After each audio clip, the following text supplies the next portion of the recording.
Shiki has always been a character shrouded in mystery, yet his name always stirs excitement among the One Piece community. Much of this stems from his incredible contributions to Strong World, considered by many as the greatest film in the One Piece franchise. This fan favorite movie introduced us to Shiki's quirky personality, overpowered devil fruit, and his infamous 20-year plan. From his meticulous planning to his whimsical style, Shiki instantly became one of the most beloved non-canon movie antagonists ever. His portrayal in that movie was so compelling that I, along with many others, have often wished he were a canonical character in the main storyline. Fortunately, in the Egghead arc, we were gifted with the God Valley flashback confirming that Shiki is indeed canon.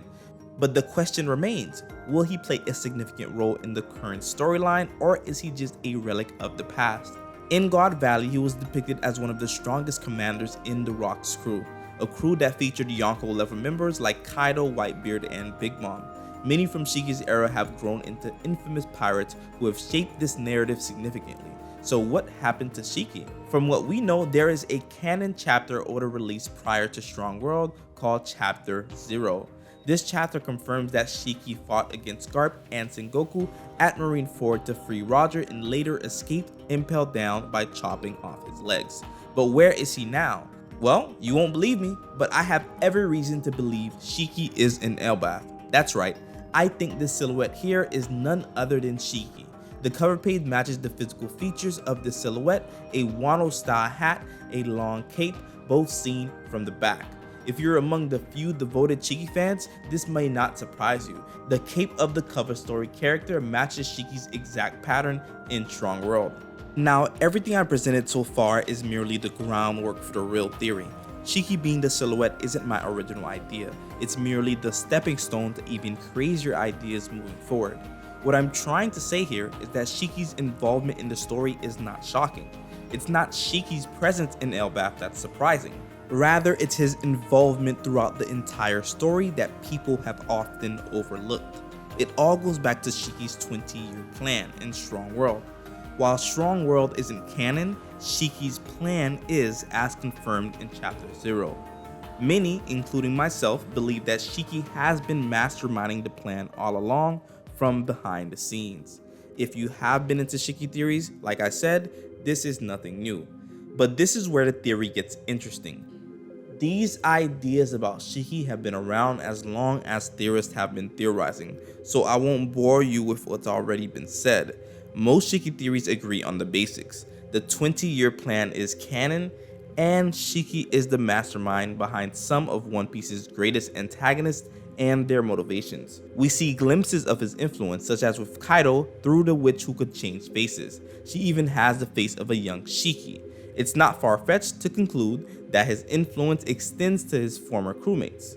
Popular theories also suggest that Shiki is the mastermind behind Blackbeard, much like Madara manipulating Obito in Naruto. There's also speculation about Shiki's involvement with Beijing. Some may recall the bizarre cover story featuring a floating ship hovering over Beijing's, possibly connected to Shiki's levitating powers. Overall, most Shiki theories conclude that he's the true endgame villain, or at least one of the higher end endgame villains in the story, orchestrating events from behind the scenes. However, they've only pieced together fragments of Shiki's true plan, leaving us with a blurry understanding of his full impact on the story. Now that you're caught up on what the others have theorized, let me introduce you to the greatest Shiki theory of all time, a theory that fills in all the gaps. First, people need to understand that Shiki doesn't just influence a few key figures like Blackbeard, Beijing, and Kaido. These individuals are merely the newest pawns in his game. People underestimate the scope of Shiki's schemes. He isn't merely a background character pulling a few strings, he's pulling almost every string imaginable. Shiki is actually the mastermind behind almost every major incident in the story, starting with the biggest incident and the earliest incident, God Valley. That's right, it was none other than Shiki who caused God Valley in the first place, and this is not the last incident he caused either. This incident simply marks the beginning of his master manipulation.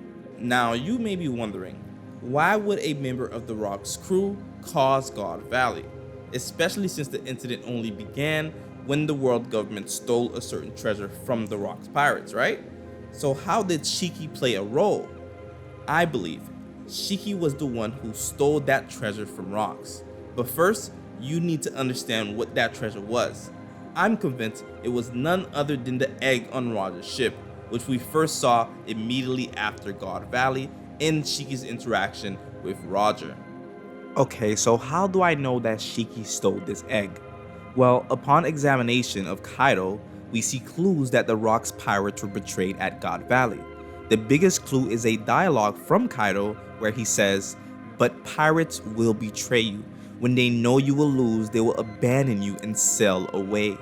This statement sounds oddly personal to Kaido, as if he experienced this very thing. Now consider this. After God Valley, as Roger sails away, he is met by Shiki at sea, almost as if Shiki had been waiting for him. How would this work if Shiki had been defeated along with the Rocks crew at God Valley? Wouldn't he be injured, tending to his wounds, or captured? Yet we see him completely healthy and ready to fight Roger. All signs point to Shiki being the one who betrayed the Rocks pirates and escaping before they were defeated. He then sailed to meet Roger, knowing he would encounter him near God Valley with the treasure, an egg, in his possession. Now, some of this may sound like jumping to conclusions, but let me tie this idea together with the significance of the egg. We know the egg is important because it's so large. Many have even theorized it could be one of the ancient weapons.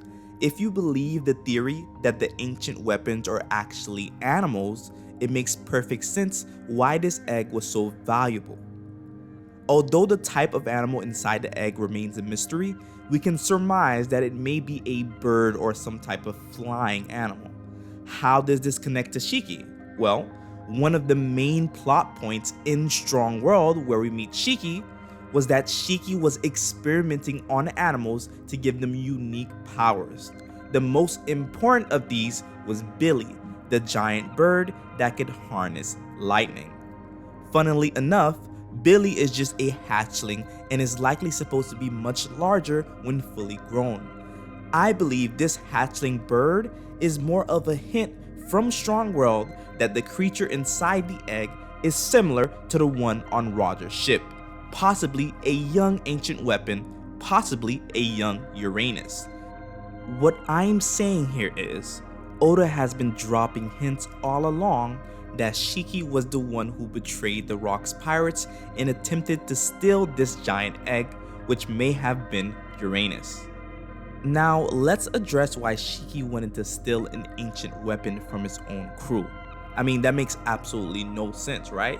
Why would he want it in the world's government's possession rather than the crew that he's in? Well, I believe his motivations were quite simple, but really twisted. He didn't want the egg in Rock's possession because he was never truly loyal to Rocks in the first place. Rather, he wanted it for himself. However, he wasn't strong enough to take it by force from Rocks and suffer the consequences. He gave it to the world government to incite conflict with Rocks rather than having to incite conflict with Rocks himself. Using this strategy, Shiki killed two birds with one stone, attracting strong enough enemies to take down Rocks while attempting to steal the egg himself amidst the chaos. This strategy is the same playbook Blackbeard used with Ace, baiting the world government to take down Whitebeard so he can steal Whitebeard's Fruit. And if you believe Shiki is pulling the strings behind Blackbeard, it's likely that Blackbeard took this play directly from Shiki himself. I hope it's starting to make sense now. God Valley was the result of a well-executed plan worthy of Shiki's portrayal as a master strategist. But although it was a good plan, his only miscalculation was that Roger would get to the treasure first. Even then, he tried to fight Roger and take it for himself later on in the Battle of Ed War. Although Shiki did indeed fail at the Battle of Ed War, this was just the beginning of his obsessive control over every major aspect of the story.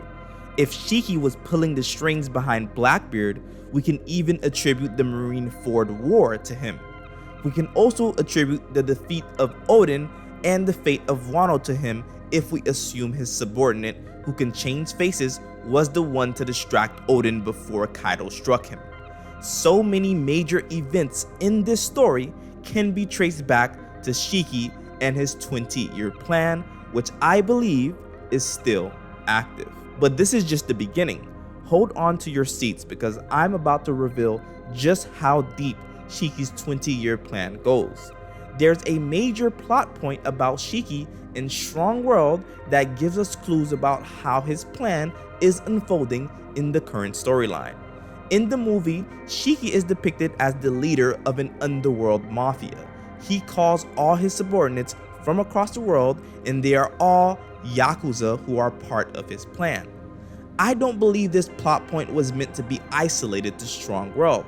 Rather, I believe Shiki actually rules over the underworld in the One Piece manga. See, the underworld and its members, along with their inner workings, have yet to take center stage in One Piece. However, we get a brief glimpse during the Whole Cake Island arc. In chapter 860, we are introduced to several underworld figures, such as Dufeld, the loan shark who previously funded Mads, and Stussy, who was also a former member of Mads. We also encounter characters like Drug Peklo, Giberson, and Umit, whose backgrounds remain largely mysterious. These characters are shrouded in secrecy, but would you believe me if I told you that every single one of them is either working for or associated with Shiki? Well, how do I know this? It's a lot about patterns, specifically the pattern of stripes. There's a curious consistency in One Piece with members of the Yakuza are depicted wearing vertical stripes. I believe this pattern serves as a calling card for high-ranking underworld members aligned with Shiki's crew. It might sound far-fetched, but let me explain. So now, when it comes to stripes, I understand that a lot of people are going to be confused, so I'll come to the camera and explain this if I can. So, to make this idea more clear, you have to understand that every crew has a specific design, right? Not only does having a specific design add a certain level of uniqueness to different crews, but it's also narratively important for other characters in the story to recognize who is who, right? The earliest example of this we have is through Whitebeard's tattoo, right? This tattoo was a symbol that no one should mess around with Whitebeard's crew upon seeing this, right? So through this, Oda establishes that everyone has a certain look or a certain uniform that makes apparent who they're working for, right? For Kaido, we see that most of his crew, like the Gifters, have the unique horns that aren't exactly real. We even saw Zoro and Robin infiltrate the Gifters with just trying to copy and paste this design by wearing fake horns. It kind of tells us, okay, these are the people that work for Kaido of, he's an Oni, he has horns, right? So we need to know, okay, so the Gifters work for Kaido, we should not mess with Kaido, okay? So these types of uniforms are very public and used for bragging mostly, but I think that there's an opposite way of using this that we've seen in the story. Rather than being braggadocious and saying, hey, this is my crew, it's used in secret, saying, hey, I know who you are, you recognize me, and I recognize you because we're from the same organization, right? So the most apparent way we've seen this is with the Revolutionary Army. We've seen that with the Revolutionary Army, their signature secret look is the goggles and the hat, right? Wearing the goggles on top of their head and the hat. So if you haven't noticed, characters like Sabo, Lindbergh, Bello Betty, Koala, and Morley all have that signature look.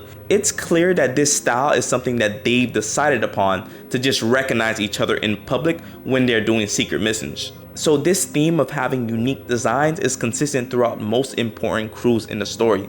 And I believe this exact same thing is consistent for Shiki's crew.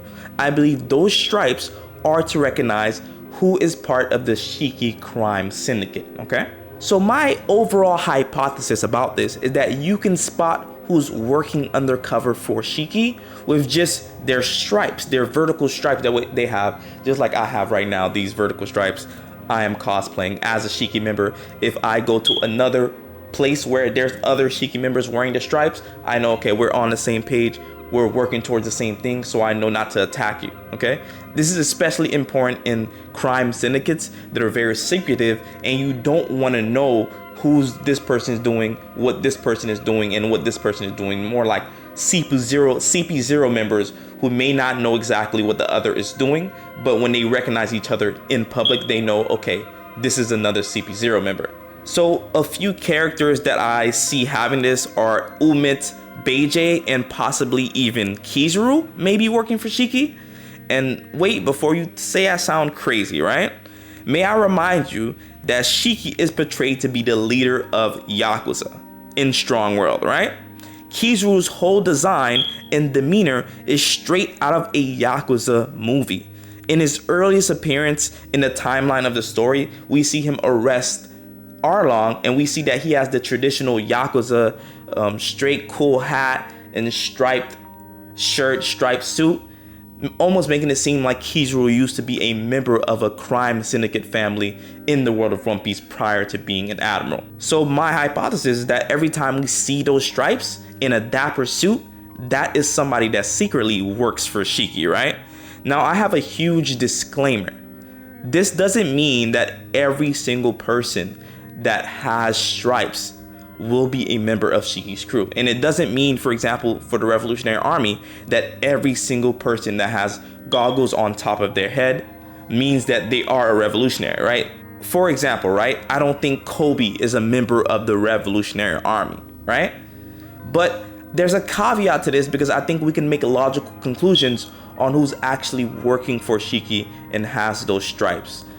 Just based on the narrative and what's surrounding the narrative. For example, it's interesting that the first ever antagonist that we meet in Elbaf is Road, and if you peep, Road has those exact distinctive stripes that we see Shiki has. Those yellow and brown vertical stripes on the cape. Now that's a little bit more on the nose, right? That's a little bit on the nose, so we know that, hey, Road may actually be a member of Shiki's crew. And of course, I'm assuming that Shiki is an Elbaf, right? So the significance that Shiki has on Elbaf, plus the narrative theme of Road having the stripes, is what would lead me to the conclusion that he's working for Shiki, right? Now, what's the end goal of all of this, right? What's the ultimate goal of having a signature look and having a signature crew? Ultimately, I believe Shiki's reasons for having a secretive crew is because he intends to plant sleeper cells in every major crew or organization. A sleeper cell is a secretive group of spies or terrorist agents that remain inactive within the target population until ordered to act. So Shiki has someone in everyone's crew ready to act according to his will when the time comes. The first evidence we have toward this being true is that witch who can change faces in Kaido's crew. It's very likely that she was a sleeper cell because she did not attack Oden on Kaido's orders. On the contrary, Kaido was quite upset that he didn't get to defeat Oden on his own. A cowardice plan like that can only be made by a previous traitor like Shiki. The second time we may have seen Shiki's sleeper cell strategy is through Blackbeard, as I mentioned. Blackbeard laid low on Whitebeard's crew up until the right time. The concept of sleeper cells themselves is a very common theme in One Piece.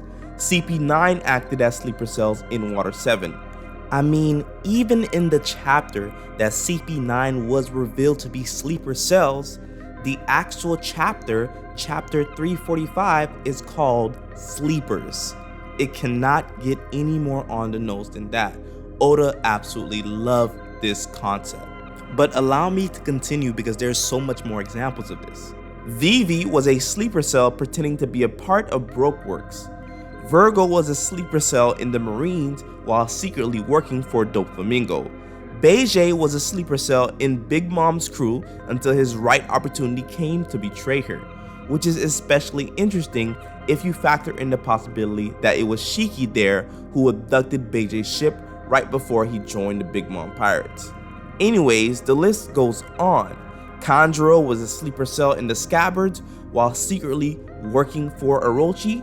Denjiro was a sleeper cell in Orochi's crew while he was actually loyal to Oden.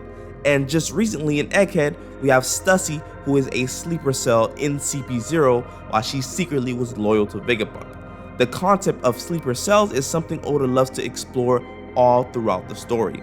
So it makes perfect sense that someone like Shiki, who is meticulous enough to make a plan spanning for 20 years, would employ this type of tactic. But okay, why go out of his way to make sure he has a sleeper cell in all crews?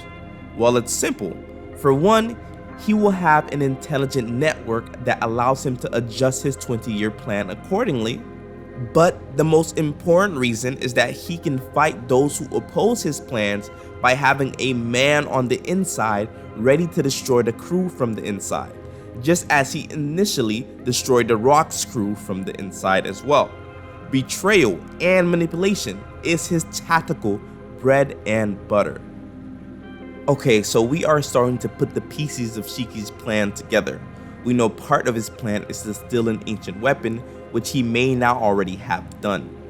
We also know he intends to manipulate every organization by planting members of his own crew who we can recognize by stripes. Now let's actually explore his ultimate goal. What does Shiki hope to accomplish with his meticulous 20-year plan? In Strong World, Shiki's plan was to take over the East Blue, but is this the full scope of his plans in the current canonical manga? I don't think so. I believe it's much grander. Reason being, one of his possible proteges, Blackbeard, has already been confirmed to desire the world. If Blackbeard wants the world, then I think it's safe to assume this is another playbook he got from Shiki. It is my belief that Shiki wants to take over the world. And yes, I know that sounds too much like a typical shonen villain trope, but trust me, there's much more to this. I don't think Shiki wants to take over the world through pure destruction of the world government. Rather, I think he wants to replace the person who already has control of the world. That's right, I believe Shiki wants to become Imu. Now, what do I mean by this? You see, Imu isn't the typical world domination villain. Imu is not chaotic, he is controlling. Imu likes being worshipped, he likes having flowers in his garden, ruling over a class of people. Imu wants to be God, not the devil. That's very important. The devil wants destruction and to take over, but a god wants complete admiration and complete control. This differs heavily from villains who wants to watch the world burn like Kaido. I believe Shiki is a villain of Imu's disposition. He doesn't want to be treated as the devil. He quite literally wants to be treated as the god of this world. Now, how would a villain go about being treated as a hero or a god? Well, the same way Imu did it. See, the lore that Imu has created for the world to worship the world government is that the world government was founded due to successfully rebelling against an evil force. The 20 kingdoms rose up against this selfish ancient kingdom and defeated them, and the 20 kingdoms vowed to not sit on the empty throne to symbolize their righteousness and benevolence. But of course, this is a lie. Imu sits on the throne, but the reason he created that lie was to make it seem like there is no ruler. It goes against logic if a world government who came up from rebellion would replace it with their own king. So Imu stays in the shadows to maintain this facade. When you think about it, this is exactly what Shiki is doing as he remains in the shadows and lets his underlings do the hard and dirty work. He wants to be the nameless king. So I believe when we see Shiki, he will consider himself some type of hero pretending to want to take down the world government, but in reality wants to replace it. But okay, how does he do such a thing? How does he convince the world that he's some sort of savior that should be worshipped? Well, consider what the biggest threat is right now in the current manga. The biggest global threat right now is a possible flood. In this flood, we already know people are going to lose their homes and come searching for new homes that are higher ground. But consider this. Shiki's devil fruit power is to levitate anything he touches, even islands, as we see in Strong World. See what I'm getting at here? As the world begins to flood, a mysterious hero comes and offers your island protection by levitating it above the sea levels. Would you not be grateful? Would you not consider that person a savior? See, this is exactly what Mihawk said in the Marineford War, how the most dangerous power is to gather allies and make them fight for your cause. Emphasis on the idea that this is a dangerous power, the most dangerous, not the strongest, although it may be, but Mihawk specifically said it's the most dangerous. See, we've seen someone like Luffy harness this power to be seen as a savior, and it's a good thing to us, but we haven't seen a villain harness this level of power where they could be seen and portrayed as the hero. That's exactly why he will be Luffy's hardest challenge on his way to becoming Pirate King. And that's the theory, guys. Hope you guys enjoyed watching and listening. Like always, make sure to leave a huge thumbs up and a subscribe. It helps great for the algorithm, and you can click to keep watching future middleweight theories. And a very special Happy New Year for all my amazing followers. Middleweight out.